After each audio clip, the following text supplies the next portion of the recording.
Okay, so this is a view of Frankfort Con in Kentucky. I thought I might want to add this so then you all can see what it looks like before this video starts. I talk about Frankfort Con's building throughout this video, so I thought y'all might want to know. Now, to the right there, to the right where the little rack of comic books are, yeah, that little rack, the people selling books right there is what this entire video is going to be based on. They were selling books for about 10 cents each. So, yep, it's a small, cute little con. Some people selling some homemade stuff. People trying to sell some books they're making. People trying to sell overpriced books that shouldn't be overpriced in the first place. But you know how they are. Oh, look, there's Spider-Man. That's cool. Let's see. Oh, there's some Legos. Yeah, y'all see the Legos? Yeah, that guy hand makes Legos. Okay, excuse me, excuse me. Here we go. And then we got some, Atlas Society Publishing Press. They were giving away some books. Uh, they're selling some books there, which I checked out, but too much. Yep, a lot of people like to overprice their stuff. Oh, and some cosplayers. Look at the cosplayers.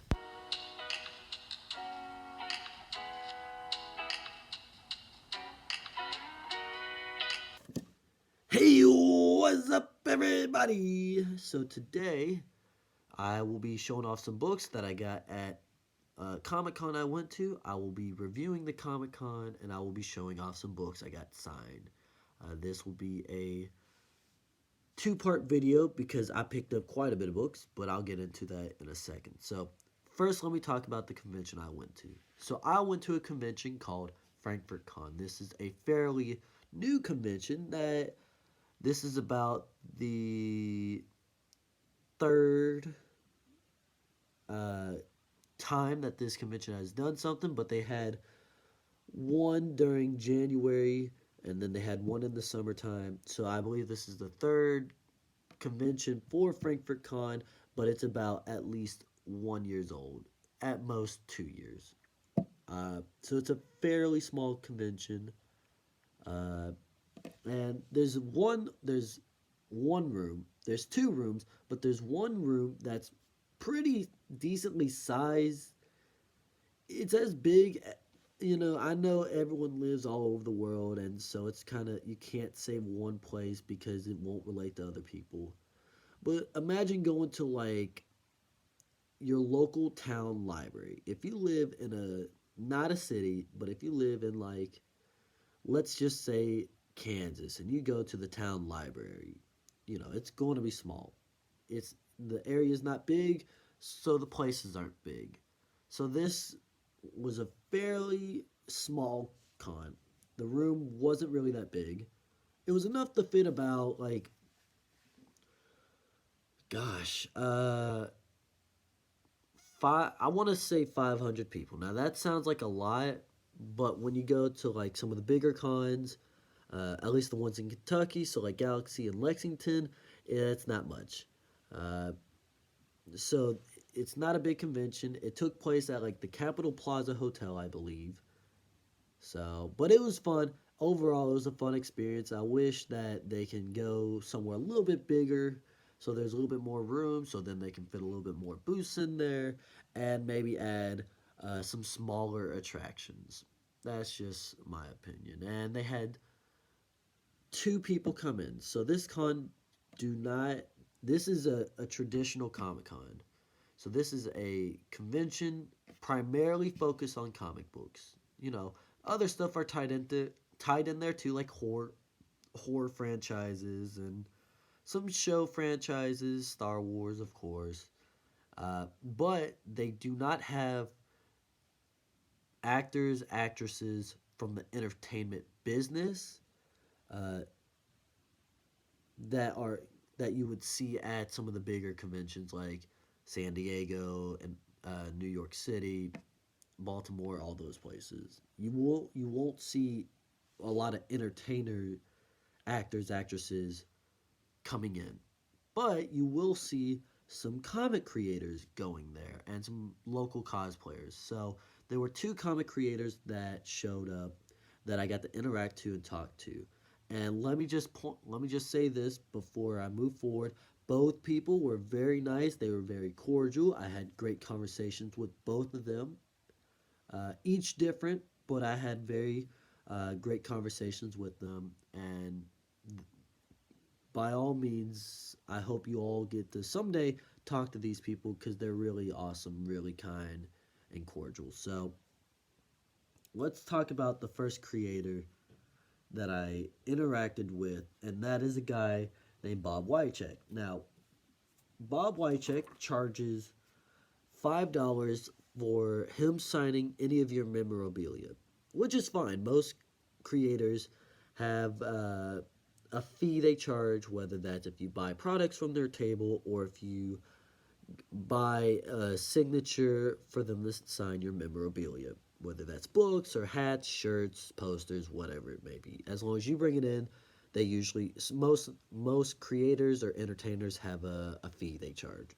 And so this creators was $5, and there were two books that I got him to sign, and that is Sensational She-Hulk issue number 1, which is one of personally one of my favorite runs.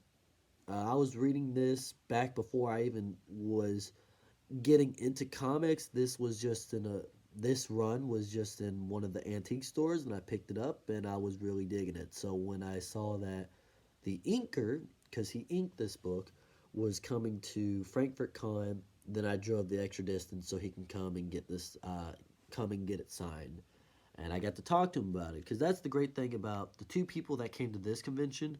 Since there weren't a lot of people there, they had a lot more time to be able to talk about the process of making this book and the other books I got signed, which I'll show those books in a second. But the process, how they got into this, making these specific books, and how they got into the business, which was great. And what's great about this run is this run was fourth wall breaking before fourth wall breaking was well known. So, Sensational She-Hulk and a character called Ambush Bug, created by Keith Giffen, known for fourth wall breaking way before Deadpool came along and started fourth wall breaking. So that's just the reality of it. And I love this line. She said, please give her a second chance, because there's her first appearance. And there's Bob Wycheck's signature. For those ever interested, there's Bob Wycheck's signature. And she's saying to give her a second chance, because there's her first appearance. Please buy this book. And if you don't, then she's going to come and rip up your X-Men book, because X-Men were popular at this time. I believe this book came out in 1989.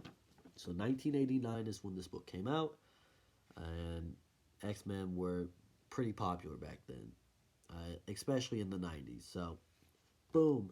And let me show you a little bit of the art inside of here, because it's very fun art. It's very fun. Anyone can get into this book without actually knowing anything about this character, which is awesome. So, Sensational She-Hulk number 1. And so, since I really like this run, I had him sign issue 2. There's his signature. And she's talking about, she's reading a comic book, an older comic book with the first appearance of the Toad Man. So she's talking about how there's a lot of weirdos that the Hulk, which is She-Hulk's cousin, had the battle against, and then the Toadmen come out of nowhere. So I just think that's awesome, and I'll show you the inside, show you some of the art, because I think it's very fun art. Any ages can read this. I don't recall cussing in this book, which is great for a younger audience. So this is Sensational She-Hulk number 2. Now, the other creator I met was a guy named Peter David. Now, Peter David is also a very kind-hearted person, nice guy. And what I like, and I feel bad for saying this, but the reason why I really like Peter David is he does not charge for memorabilia.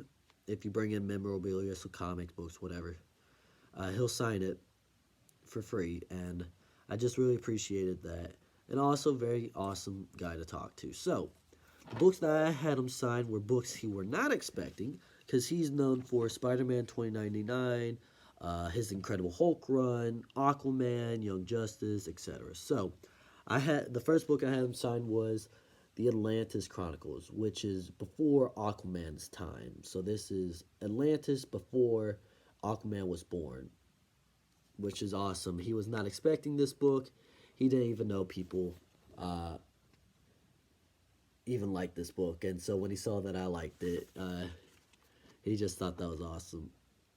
So again, more art. I'm trying to find a good page. Now this book is for teenagers. This is more of a teenager book. She-Hulk can be read, I believe, by any ages. I don't recall ever being inappropriate. So I feel like anyone can read it. While this book, it's hard for me to show y'all some of the pages because this is more towards a teenage audience, young adult audience. But again, a great read. So I recommend that. And of course, I had him sign The Sensational She-Hulk, number 12, because this is the only She-Hulk book that he did. And I think it's one of the funnier She-Hulk books in this run because he's making fun of the X-Men. So there's Wolverine, Cyclops. Nope. Wolverine, Cyclops, Colossus, and Storm. So, and then I'll show you some of the art. Again, just really goofy. Not supposed to be serious. Any age can read this. This is very fun. So, She-Hulk, issue 12. And then the last book, so this isn't a Incredible Hulk book, but I still picked up this book, which is the Incredible Web of Spider-Man, issue 7. And I picked this up because I think the cover looks goofy. It doesn't look, the eyeballs are just wacky. But the pose itself is still a cool pose by Sal Buscema. I'm butchering the name, but it's somewhere along those lines. And just a fun Spider-Man book. And I'll show you a page with the Hulk in it.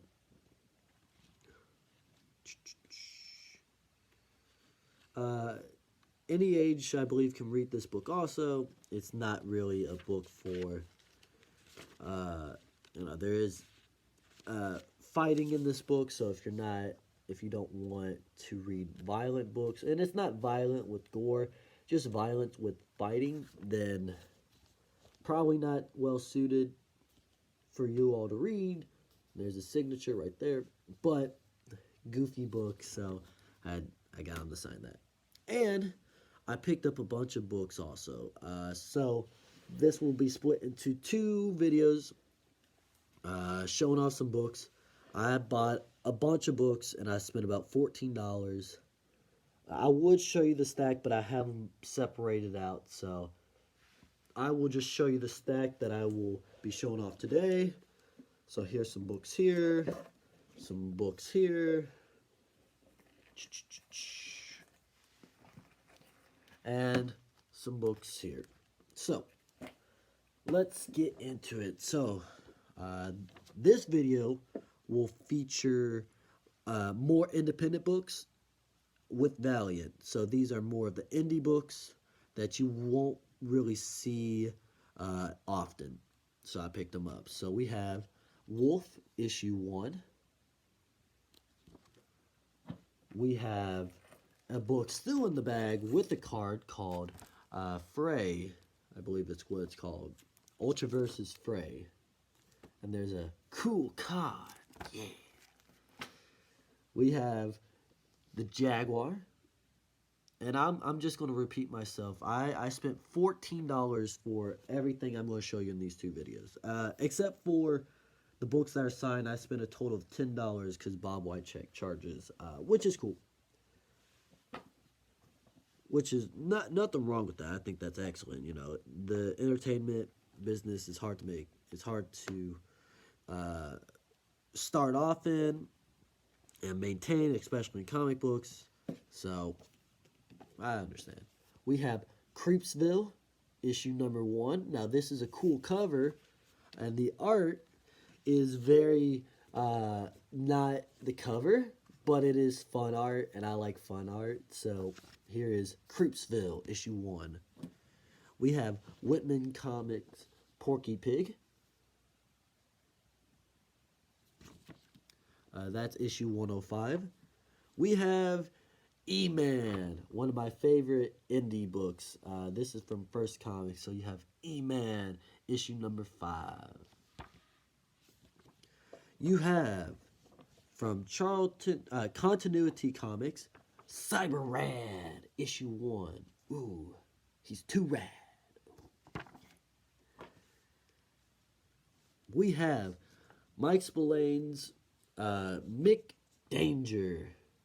Not Mick Jagger, Mick Danger. Yeah. Oh, yeah. So, Mick Danger. And you know what? You see how Creepsville had color on the outside, black and white on the inside, black and white on the outside, color on the inside. I would have preferred if it was black and white on the inside, but hey, who knows. This is a parody book that came out when Image first started, which is Supreme, the Babe of Steel. We have Lethal Strike, issue number 1. We have Gods for Hire, issue number 1 by Hot Comics. Ooh, too hot. Too hot. We have another parody book. We have Petworks versus Wildcats.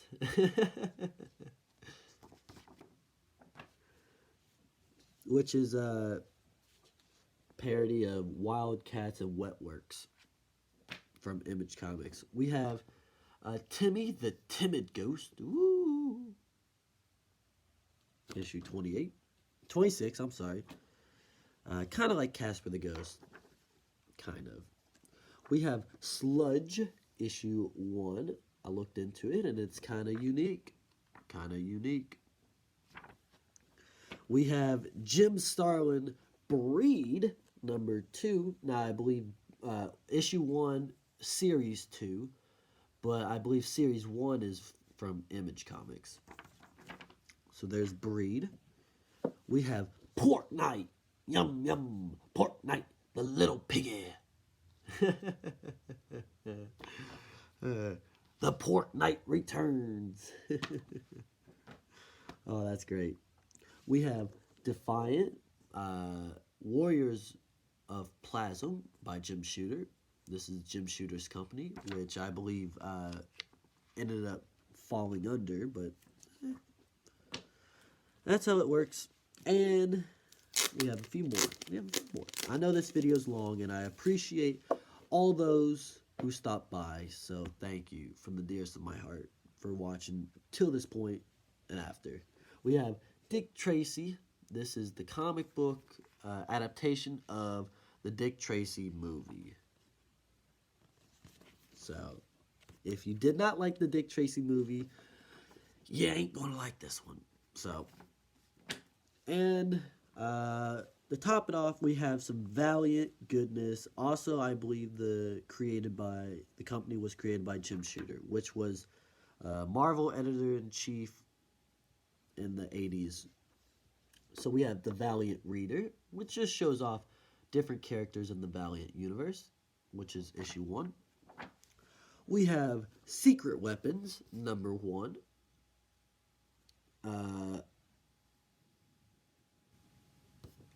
That guy, Bloodshot, I believe that's Solar Man, or it might be Exo Man of War. One of the two.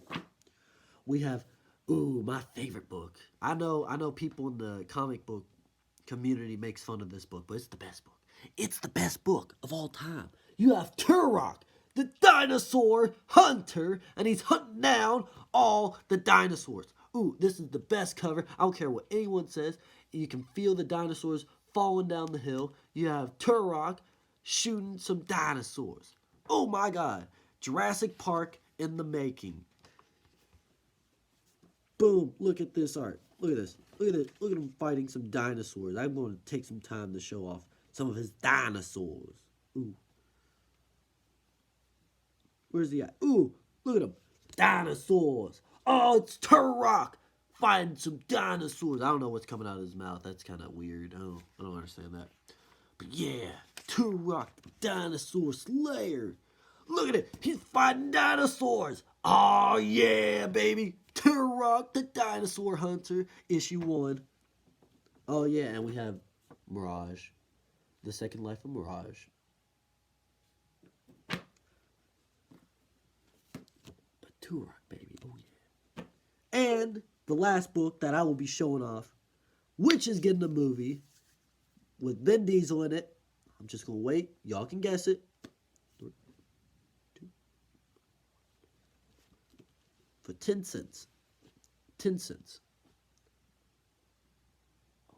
We have Bloodshot, issue number 1. I know this is not the first appearance of Bloodshot, but for 10 cents with an ad from Aladdin. Oh, this is, ooh, too hot. Ooh, ooh, ooh, ooh, too hot. Can't touch it. So that is about half of the books that I got. And I will be making a second video very shortly on the other half of the books. I want to thank you for everyone who stopped by and watched this video. I really appreciate it from the bottom of my heart. You can like, you can subscribe, whatever. It's all fun. I enjoy this. And if you all enjoy this too, thank you. And I hope you all have a fabulous, wonderful day. Peace!